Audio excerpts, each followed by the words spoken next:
अगर आपने अभी तक सभी पार्ट नहीं देखा है तो आपको मेरे YouTube चैनल पे सारे पार्ट मिल जाएंगे। पहले जाकर उन्हें जरूर देखिए, फिर इस पार्ट को आगे देखें ताकि आपको पूरी कहानी अच्छे से समझ आए।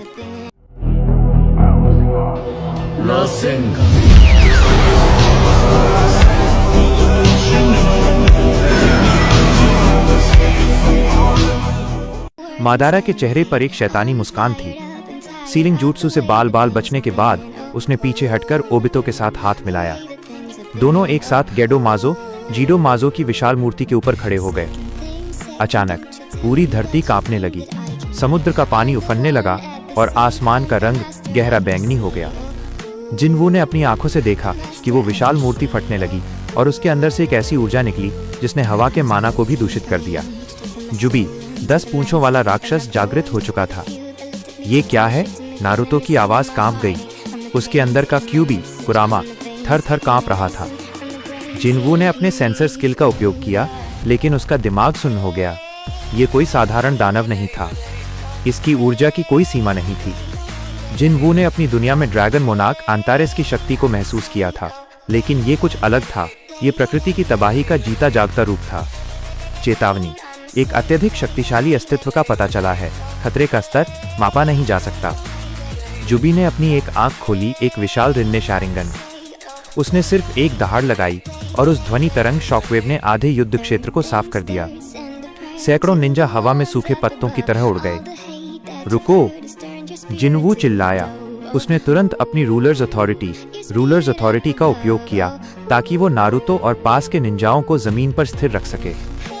मादारा ने ऊपर से गरजते हुए कहा, देखो मोनार्क, ये इस दुनिया की असली शक्ति है। यह सृजन और विनाश का स्रोत है।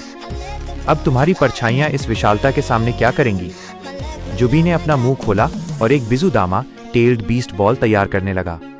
वो ऊर्जा का गोला इतना विशाल था कि वो पूरे महाद्वीप को नक्शे से मिटा सकता था। जिनवू के माथे पर पसीना आ गया। उसने महसूस किया कि अगर उसने अब अपनी पूरी शक्ति का उपयोग नहीं किया तो ये दुनिया राख बन जाएगी और वो कभी वापस नहीं जा पाएगा।